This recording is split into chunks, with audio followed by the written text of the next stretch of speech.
할렐루야. 하나님께 모든 영광 올려드립니다. 옆 사람과 인사합시다. 생명과 빛의 복음을 누리세요. 인류가 관측 가능한 우주의 크기가 903억 광년이라고 합니다. 빛의 속도로 903억 년을 달리는 거리죠. 인간이 관측할 수 있는 정도가 그 거리고, 우주는 그것보다도 훨씬 큽니다. 근데 그 우주를 하나님이 만드셨고 끝도 하나님이 알고 계시는데, 그 창조주 하나님께서 독생자를 이 땅에 보내주셔서 우리 인간의 모든 문제를 해결하신 그 성육신의 날이 성탄절입니다. 오늘 그 의미를 깊이 깨닫고 은혜를 누리시는 날 되시기 바랍니다. 첫 번째, 근원적 존재이신 예수 그리스도를 믿으시기 바랍니다. 요한은 예수님보다 6년 늦게 갈릴리에서 탄생한 제자입니다. 그리고 94세까지 살았습니다. 소아시아 에베소에서 세상을 떠났습니다. 다른 제자들은 거의 다 순교했는데 요한은 순교 안 하고 싶어서 순교 안 한 것이 아니고, 죽이려고 해도 죽여지지가 않았습니다. 칼로 베도 안 죽고 불로 태워도 안 죽고, 어떤 방법으로 고문해도 죽지 않으니까 요한을 밤모섬에 유배를 시켰습니다. 그곳에서 기도하다가 환상을 보고 요한계시록을 썼습니다. 요한복음은 주 60년에서 100년경 사이에 소아시아 에베소에서 기록을 했습니다. 특히 오늘 본문은 말씀, 로고스, 빛, 생명, 태초부터 그 이전부터 계신 하나님이신 예수님이 육신으로 오셨다. 특히 이 예수님이 오신 그 성탄절의 의미가 잘 담겨져 있는 말씀입니다. 요한복음 1장 1절에 보면 태초에 말씀이 계시니라. 이 말씀이 하나님과 함께 계셨으니 이 말씀은 곧 하나님이시니라.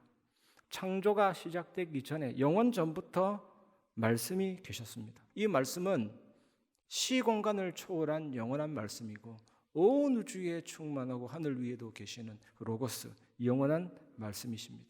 하나님이신 예수님은 만물의 기원자, 근원적인 존재, 하나님이신 예수님은 모든 존재의 근거가 되십니다. 예수님은 발생되거나 유래되지 않았습니다. 예수님은 어느 누구에 종속되거나 영향받지 않습니다. 절대적인 존재이십니다. 출애굽기 3장 14절에 하나님이 모세에게 이르시되 나는 스스로 있는 자니라. 또 이르시되 너는 이스라엘 자손에게 이같이 이르기를 스스로 있는 자가 나를 너희에게 보내셨다 하라. I am who I am. 나는 나다. 세상에서 자기를 이렇게 설명할 수 있는 존재는 하나님밖에 없는 것입니다. 인간의 존재 원인은 하나님이십니다. 하나님이 창조하셨습니다. 우리는 피조물입니다. 그러나 하나님은 누군가에 의해서 창조된 분이 아닙니다. 하나님은 자기 자신 안에 존재의 근거가 있거든요. 하나님이 스스로 계신 분이십니다.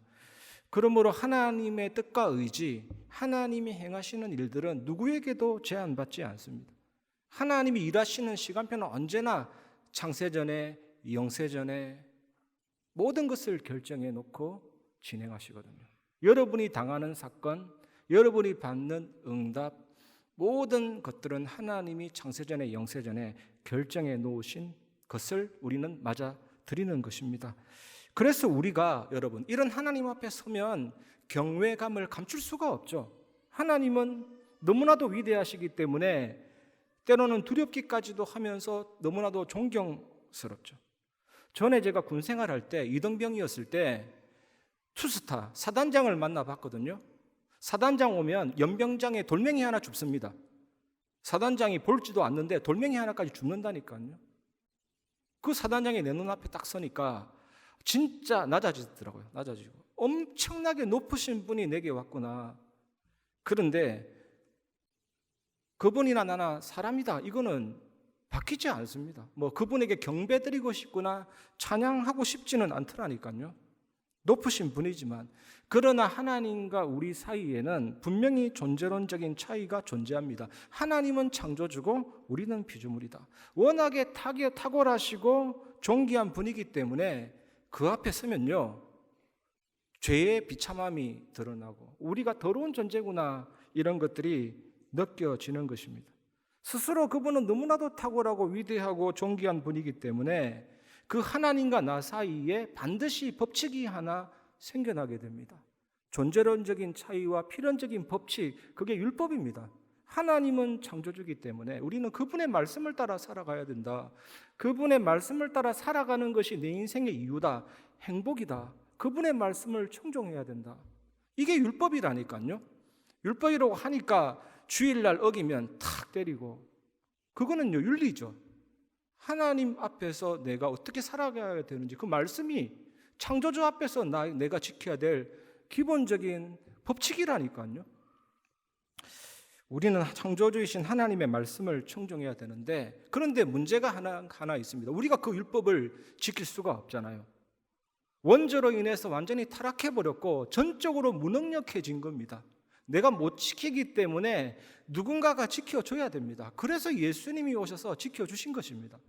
나를 대신해서 형벌 당하심으로 그 피를 믿을 때, 예수님이 모든 율법을 다 지켜주셨기 때문에 그 사실을 믿을 때 그 의를 내게 적용시켜 주셔서 우리도 율법을 지킨 것과 똑같이 의가 적용이 되고 하나님 자녀가 되고 거룩한 백성이 되어진 것입니다. 소나 돼지나 짐승들은요, 우리가 잡아 먹어도 되고 사육해도 되고 그렇습니다. 왜냐하면 영혼이 없기 때문입니다. 그러나 사람은 영적인 존재고 영혼이 있습니다. 하나님은 영이시고 하나님은 사람을 영혼을 가진 존재로 만드시고 왜 이렇게 창조하셨습니까? 하나님께 예배하고 교제하고 소통하고 예배적인 존재로 창조하셨습니다. 그런데 문제가 생겼습니다. 죄가 들어옴으로 말미암아 하나님께로부터 단절이 된 것입니다. 제 이팔이 떨어져 나가면 죽은 팔이 됩니다. 붙여야 살게 되거든요. 떨어졌기 때문에 마귀에게 잡혀서 마귀 자녀, 마귀 종, 정신 문제, 육신 문제 죽고 지옥 가고 망하게 됐잖아요. 예수님이 이 땅에 오셔서 피를 흘리시고 죽으신 사건을 믿으면 우리의 모든 원죄와 자범죄가 용서되고, 죽음에서 부활하신 것을 믿으면 죽음이 폐지됩니다. 사망 권세가, 사단 권세가 완전히 꺾여지게 됩니다. 그 성령이 내 안에 들어오실 때, 영원하신 로고스 말씀이 내 안에 들어올 때 하나님 자녀가 되고 하나님과 소통하게 되면서 기도 응답과 많은 영적 권세와 세계 살리는 응답과 하나님 나라 임하는 축복을 누리게 됩니다. 하나님이신 예수 그리스도는 존재 그 자체입니다. 하나님이 안 계시면 존재가 있지 않습니다. 하나님이 하나님 바깥에 존재가 있게 하신 것이 창조거든요. 이 말씀이 하나님과 함께 계셨으니, 예수님이 2000년 전에 제자들과 함께 계셨듯이 창조 이전에 예수님이 하나님과 함께 있었다. 그래서 말씀이 곧 하나님이다. 이 말은 예수님이 하나님이시라는 뜻이거든요. 요한복음 1장 2절 3절, 그가 태초에 하나님과 함께 계셨고 만물이 그로 말미암아 지은 바 되었으니 지은 것이 하나도 그가 없이는 된 것이 없느니라. 하나님은 그리스도를 통해 구원 계획을 갖고 계셨고 그 뜻에 따라서 세상을, 천지를 창조하셨습니다. 만물이 사탄 재앙 지옥 권세 멸하신 그리스도로 말미암아 창조되었습니다. 하나도 그가 없이는 된 것이 없느니라. 우리가 세상을 어떻게 봐야 됩니까? 저 개미 한 마리도 그리스도로 말미암아 창조됐다. 저 부는 바람도 그리스도로 말미암아 부는 것이다. 나비 한 마리도 그리스도로 말미암아, 참새도 그리스도로 말미암아, 들에 핀 들풀도 그리스도로 말미암아 창조된 것이다. 하나님은 천지 만물을 구원 계획을 가지고 창조하셨거든요. 그래서 인간이 타락하자마자 만물이 타락해버린 것입니다. 인간이 영적으로 죽자마자 만물이 죽어버린 것입니다. 그래서 만물도 구속을 원하고 있습니다. 구속. 우리가 몸이 부활하듯이 나중에 모든 이 세상도 새하늘과 새 땅이 오기를 바라고 있죠. 어떤 신학자들은 하나님이 천지를 창조하시고 나서 멀리 바깥에 가 계신다. 더 이상 자연계 우주 법칙에 관여하지 않는다. 알아서 하라 하신다. 그게 틀린 말입니다. 예수님은 창조주이면서 만물의 유지자 되십니다. 믿으시기 바랍니다. 여러분이 별을 그린다고 할 때 이렇게 별을 그리잖아요. 스타. 그게 항성입니다. 빛과 열과 에너지를 내는 항성. 이 항성은 당기는 중력이 있잖아요. 그 중력에 이끌려서 항성 옆에는, 주위에는 행성들이 막 돌잖아요. 태양 주변에 태양계가 있듯이. 그런데 그 궤도가 약간만 오차가 있어도 큰일 납니다. 우리 지구가 태양으로 약간만 가도 불타고 멀리 떨어져도 얼고 달이 가까이 와도 물이 밀려서 쓰나미가 일어난다니까요. 하나님이 이 궤도를 정확하게 유지하고 붙잡고 계시거든요. 우주를 구성하고 있는 함수 100만 분의 1도 오차가 생기면 우주 끝입니다. 근데 하나님이 그것을 유지하고 붙잡고 계십니다. 그분이 예수 그리스도이십니다. 골로새서 1장 16절 만물이 그에게서 창조되되 하늘과 땅에서 보이는 것들과 보이지 않는 것들과 혹은 왕권들이나 주권들이나 통치자들이나 권세들이나 만물이 다 그로 말미암고 그를 위하여 창조되었고 하나님은 건축가로서 친히 창조하신 피조물들을 존재하게 하시기로 작정하셨습니다. 그 아들이신 예수 그리스도께서는 실제로 그 계획을 실행에 옮기셨습니다. 그래서 예수님은 어떤 면에서 건설 감독이라 할 수 있습니다. 이 성령께서는 실제 작업을 수행하셨습니다. 하나하나 다 만드셨죠. 예수님은 모든 창조의 목표이십니다. 모든 피조물들은 예수님의 영광을 위해서 존재하거든요. 태양은요, 빛과 열을 내면서 예수님을 찬양하고 있습니다. 새들은 하늘을 날면서 예수님을 찬양하고 있습니다. 나무는 땅속에 뿌리를 내리면서 하나님을 찬양하고 있습니다. 이렇게 창조하셨습니다. 창조의 목표가 되시죠. 조각가가 조각품을 만들면요, 그 조각품은 조각가의 마음속에 있는 모든 것을 담아내고 있는 작품이죠. 그래서 우리가 그 작품을 바라볼 때 조각가를 기억하고 감상하듯이 온 우주 만물이 그렇게 창조되어져 있습니다. 성탄절을 맞이해서 여러분들에게 이 눈이 열리면 얼마나 큰 은혜를 체험할 수가 있는지 상상이나 하겠습니까? 이 축복을 누리시기 바랍니다. 이와 같이 예수님은 모든 피조물의 중심이 되시고 다스리고 계십니다. 이 축복 누리시기 바랍니다. 히브리서 1장 2절에 이 모든 날 마지막에는 아들을 통하여 우리에게 말씀하셨으니 이 아들을 만유의 상속자로 세우시고 또 그로 말미암아 모든 세계를 지으셨느니라. 예수님은 하나님과 인간 사이의 중재자, 구원의 길이 되십니다. 그리고 예수님은 창조의 중재자이십니다. 창조의 길이 되십니다. 하나님은 예수 그리스도를 통해 창조의 길을 통해서 창조하셨거든요.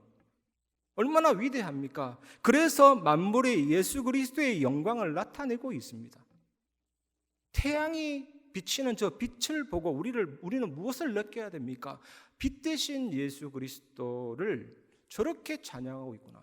밤에 비치는 달을 보면서 무엇을 느껴야 됩니까? 저렇게 은은하게 비치는 저 달빛도 하나님의 영원한 빛을 나타내고 있구나. 그게 하나님 자녀의 변화된 눈이죠. 모든 만물을 사건을 그렇게 보는 은혜가 여러분에게 있기를 바랍니다. 지은 것이 하나도 그가 없이는 된 것이 없느니라. 이 컵도 예수 그리스도를 위해 존재하는 것입니다. 모든 것들이 예수 그리스도를 위해 존재합니다. 그 비밀을 누리시기 바랍니다. 오늘 성탄절을 맞이해서 근원적인 존재이신 예수님을 높이고 찬양하시기 바랍니다. 그리고 우리가 두 번째로 붙잡아야 될 것은 생명의 빛 대신 예수 그리스도를 믿으시기 바랍니다.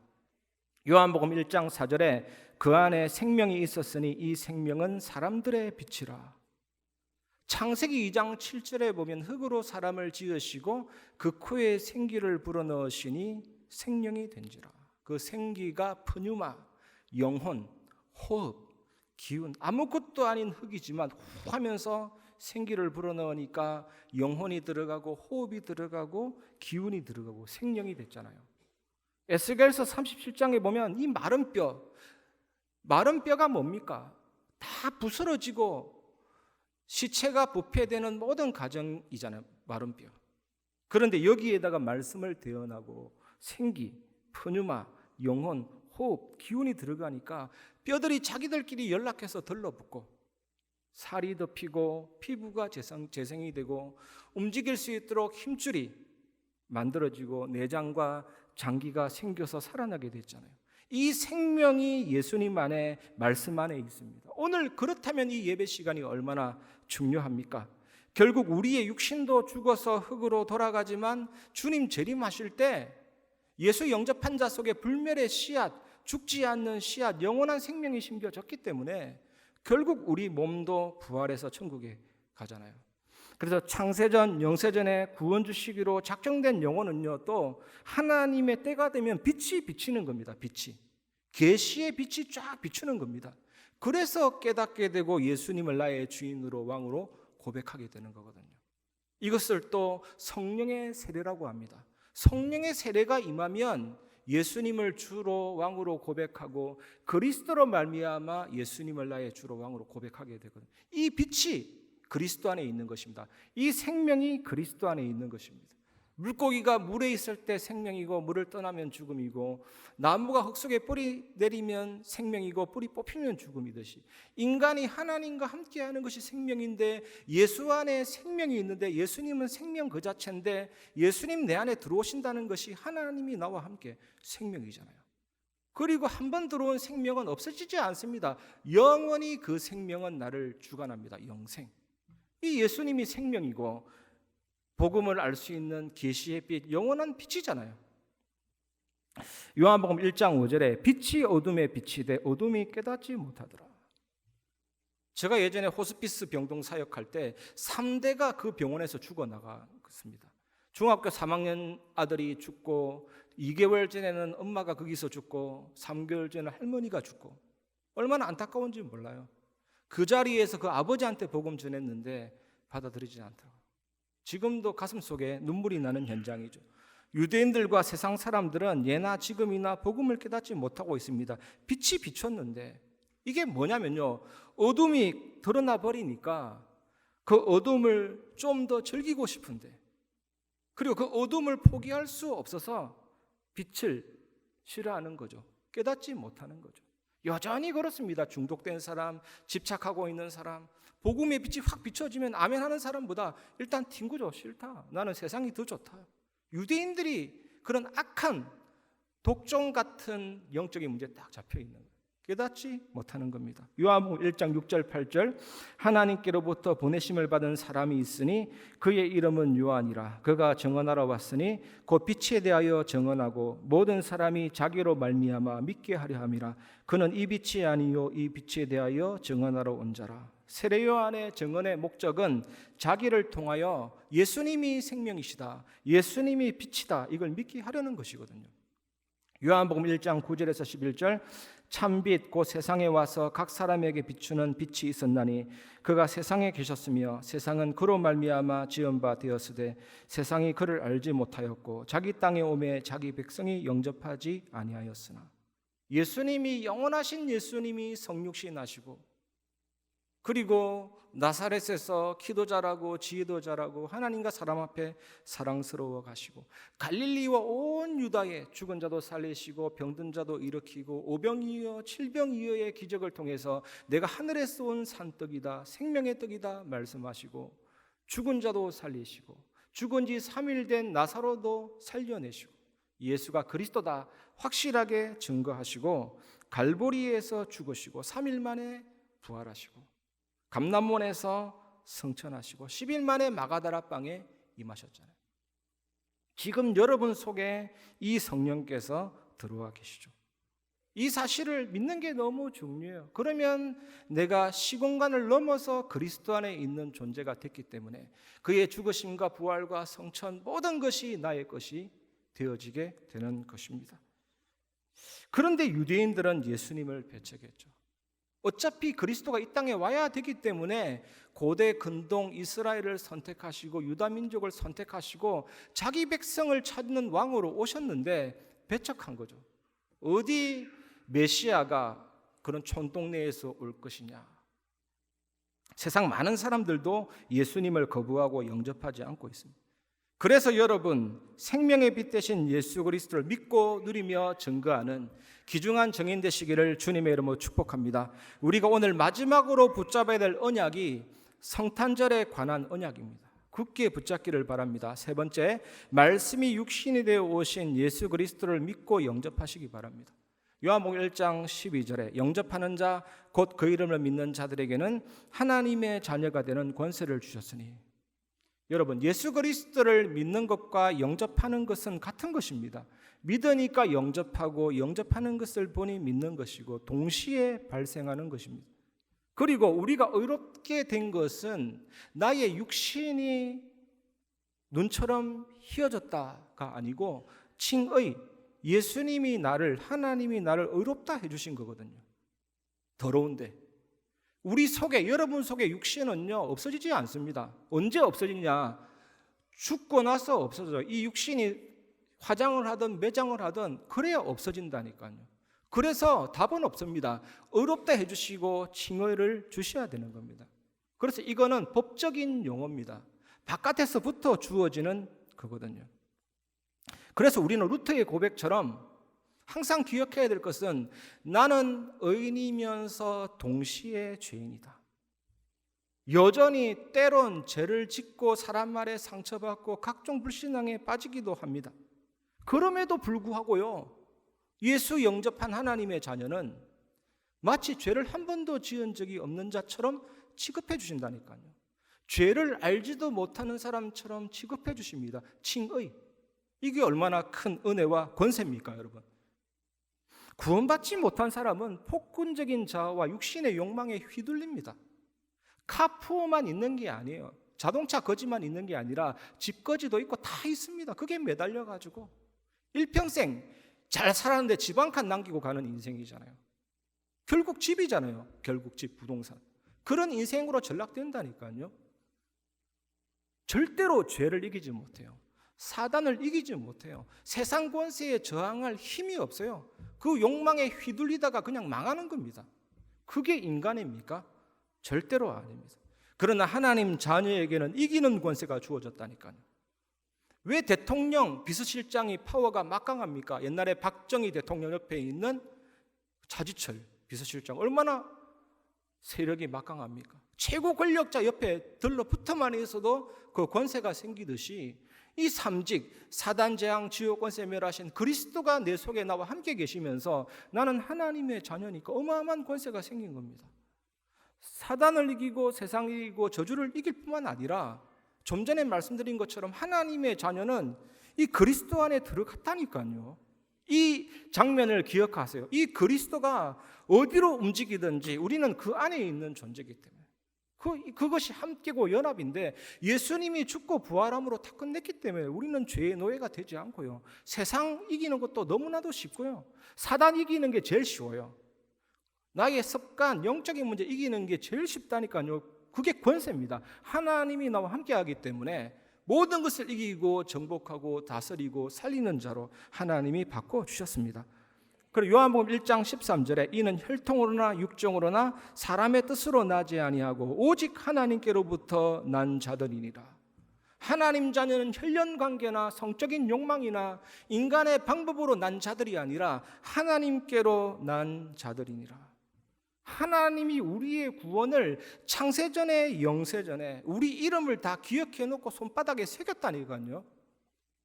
창세전에 영세전에 그리스도 안에서 우리를 택하셨고 꼭 영생을 줘야 되겠다 작정하셨고 그것 때문에 우리가 예수 믿고 하나님 자녀가 된 거거든요. 여러분 기억하세요. 하나님이 구원할 자의 마음에 반드시 자극을 줍니다. 저 사람을 구원하겠다 작정한 그 영혼은 때가 되면 영혼 구원받고 싶다. 나는 돈도 필요 없고 그 어떤 것도 필요 없고 살고 싶다. 하나님 만나고 싶다. 강한 열망이 생긴다니까요. 그것 때문에 우리가 구원받고 전도도 그런 사람을 만나는 사역이기 때문에 하나님이 주체자라니까요.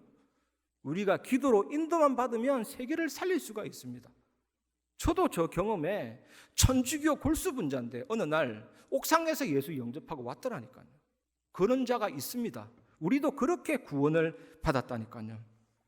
요한복음 1장 14절에 말씀이 육신이 되어 우리 가운데 거하심에 우리가 그의 영광을 보니 아버지의 독생자의 영광이요 은혜와 진리가 충만하더라. 예수님은 말씀이 육신이 되어 우리 가운데 오신 하나님이십니다. 그리고 그날이 성탄절입니다. 이것을 신학적인 용어로 성육신, 신이 하나님이 육신으로 통합됨을 의미하죠.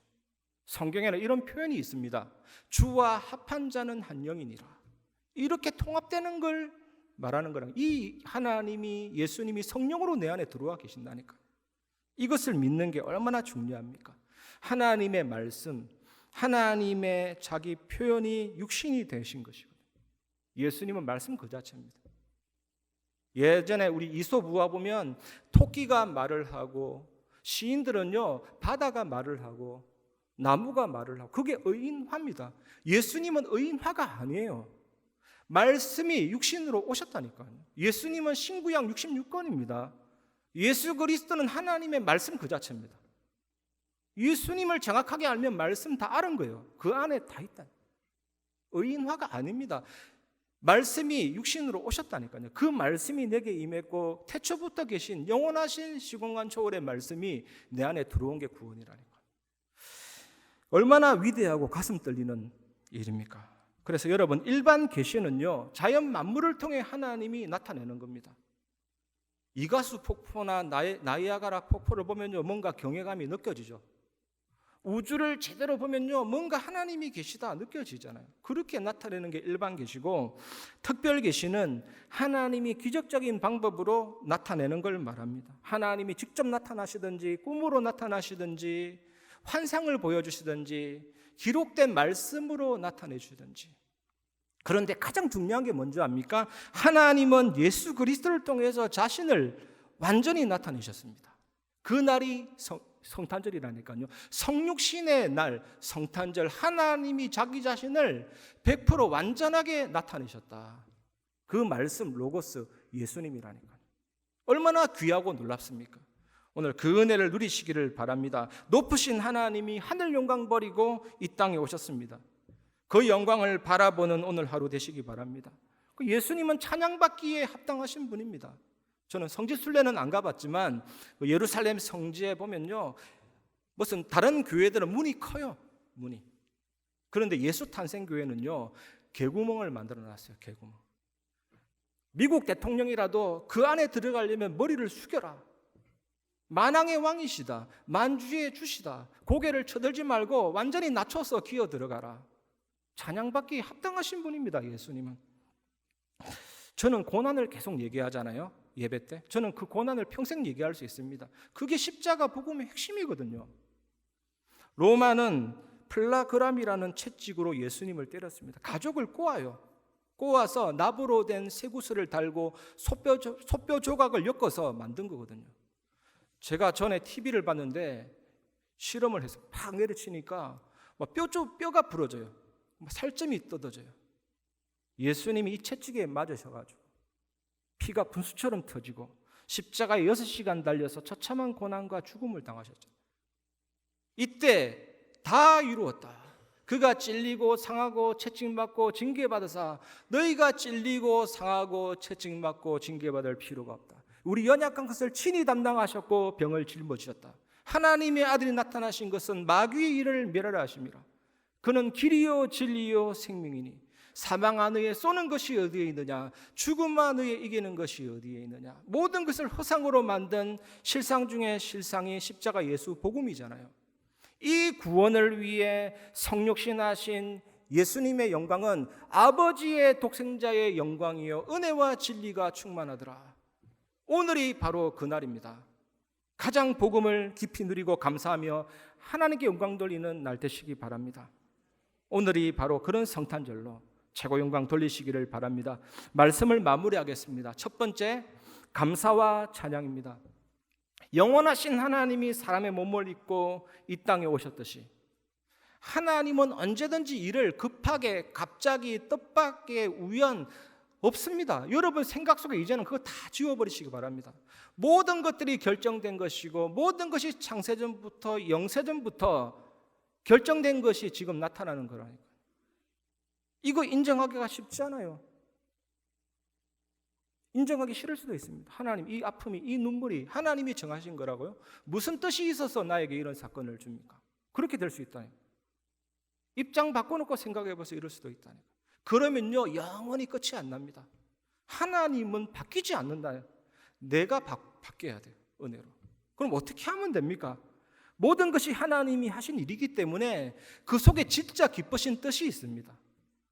그 속에 진짜 정확한 언약이 있다니. 그거 붙잡고 감사와 찬양 속으로 들어갈 때부터 응답이 오든지 기적이 오든지 내가 깨지든지 사건이 깨지든지 환경이 깨지든지 홍해가 갈라지든지 요단이 무너진다 한다니까요. 이 믿음 속에서 아브라함이 100세 된 아브라함이 자녀도 낳고 그랬잖아요. 오늘 이 언약 속으로 깊이 들어가시기를 주님의 이름으로 축복합니다. 두 번째 결론은 생명과 빛을 누리시기 바랍니다. 이것이 기도입니다. 생명이 내 안에 생기로, 빛이 내 안에 쫙 비치는 마음으로 나의 오장육부, 자율신경, 척추, 내 마음, 생각, 영혼의 생명의 빛이 비치는, 이 생기가 내 안에 비치는 영원하신 하나님의 말씀이 성취되고 구원을 완성하셨고 성령께서 실제 역사하시는데 영력, 지력, 체력, 경제력, 인력이 내게 충만해지도록 보좌의 배경, 시공간 초월, 세상 살리는 빛의 역사가 하나님이 내 안에 심어놓은 형상과 영혼과 삶을 완전히 살려버리도록. 왜 과거, 현재, 미래가 전무후무하게 될 수 있냐? 하나님이 영원하신 분이기 때문에 그 은혜가 내게 임하면 전무후무한 축복으로 나타나죠. 그래서 목회자, 중직자, 렘넌트 살리는 그런 시작이 있는 것입니다. 생명과 빛을 누리시기 바랍니다. 세 번째, 그러면 복음의 빛을 발할 수가 있습니다. 다니엘서 12장 3절에 지혜 있는 자는 공창의 빛과 같이 빛날 것이요 많은 사람을 옳은 대로 돌아오게 한 자는 별과 같이 영원토록 빛나리라. 별은 스스로 빛을 내듯이 생명과 빛 대신 예수 그리스도 복음을 누리면 237 나라 5천 종족 살리는 빛이 나가게 되죠. 하나님이 구원받을 자들을 영세전에 작정해 놨다니까요. 그게 누군지는 모릅니다. 하지만 기도하는 자는 정확하게 만나게 되죠. 저는 어느 날 이런 생각이 들어요. 어차피 작정해 놨는데 내가 그 하나님의 절대 주권보다 앞서가지 않도록 적절하게 인도받는 게 중요해요. 내가 과한 열심으로 생명 살려야 되겠다 막 나가는 게 중요할까 싶기도 해요. 어떨 때는 하나님의 인도를 진짜 받아야 되겠다 분명히 있는데 여러분 이 은혜를 누리시기 바랍니다. 그러면요 세상 살리는 플랫폼, 다수망대, 안테나가 되어지죠. 우리 교회도 이 빛을 발하는 2003년도 한 해가 되었으면 좋겠습니다. 생명과 빛으로 오신 예수 그리스도가 주일날만 비치는 것이 아니고 평일날에도 계속 비춰지도록 불 꺼진 교회가 되지 않도록요. 아이들이 와서 마음껏 24 할 수 있도록 이 다민족 분들이 여기 와서 마음껏 은혜 받을 수 있도록 기도할 수 있는 분들이 마음껏 와서 기도할 수 있도록 24 불이 켜지는 교회가 됐으면 좋겠어요. 이런 교회로 우리 모두가 인도받도록 기도하시면서 은혜 속에서 승리하시기를 주님의 이름으로 축원합니다. 이 시간 거룩하신 하나님 찬양하고 말씀을 마무리하겠습니다.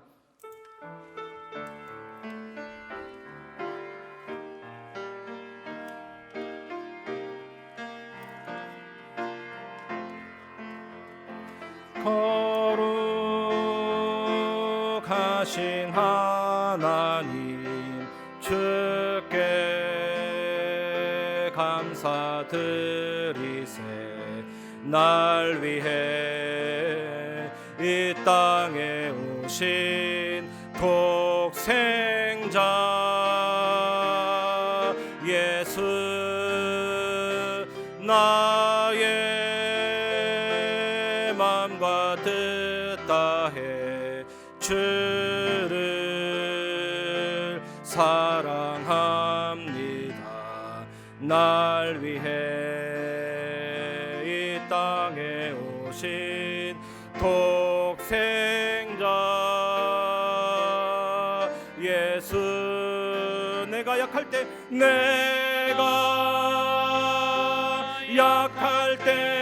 강함 주고 가난할 때 우리를 부욕해 하신 나의 주 감사. 내가 약할 때 강함 주고 내가 약할 때 강함 주고 가난할 때 우리를 부욕해